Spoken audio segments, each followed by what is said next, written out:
नमस्कार दोस्तों, स्वागत है आप सभी का मेरे YouTube चैनल स्टेनो गुरु शिवा में।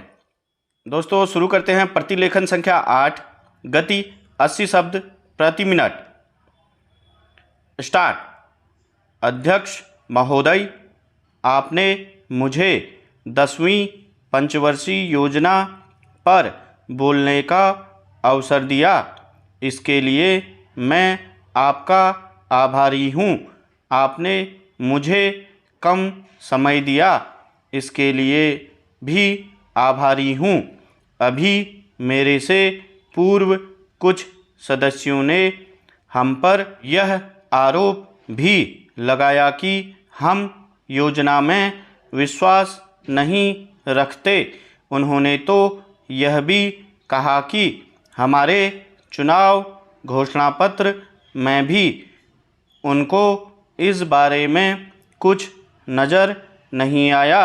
मैं इस बारे में यह निवेदन करना चाहता हूँ कि उन्होंने कोई दूसरा घोषणा पत्र देखा, गलत घोषणा पत्र पढ़ा और उसी को हमारा घोषणा पत्र समझ बैठे। लेकिन मैं यह कहना चाहता हूँ कि हमारा घोषणा पत्र इस समय मेरे पास है। इस घोषणा पत्र में हमारी घोषणा में योजना के बारे में स्पष्ट रूप से कहा गया है कि हम योजना पर विश्वास रखते हैं, लेकिन ऐसी योजना पर विश्वास नहीं रखते जो जनता के दुखों को दूर नहीं कर सकती, जो जनता के कष्ट दूर नहीं कर सकती।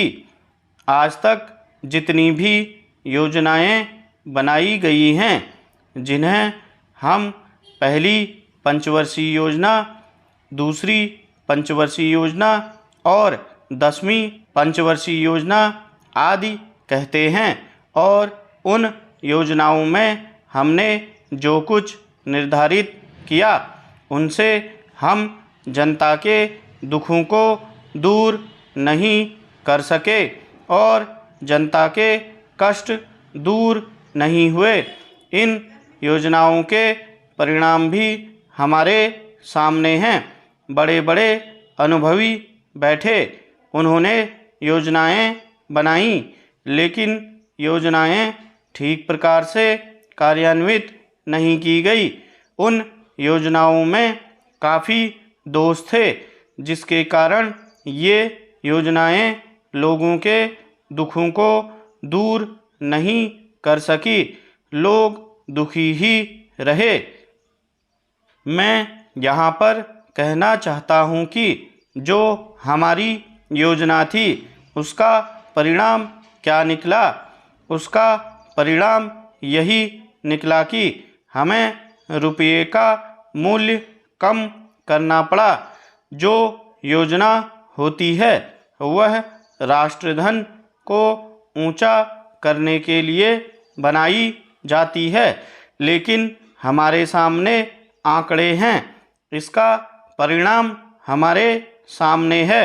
हमने अब तक 9 पंचवर्षीय योजनाएं कार्यान्वित की हैं, लेकिन हमारी प्रति व्यक्ति आय में और जीवन स्तर में अपेक्षित वृद्धि नहीं हुई है।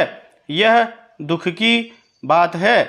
मैं यह कहना चाहता हूँ कि हमारा ऐसी योजना में विश्वास नहीं है जो जनता के कष्टों को, जनता के दुखों को दूर न कर सके। हम ऐसी योजनाओं पर विश्वास करते हैं जो उनकी आयु बढ़ा सके, उनका आर्थिक विकास कर सके, उन्हें उन्नत कर सकें। स्टॉप।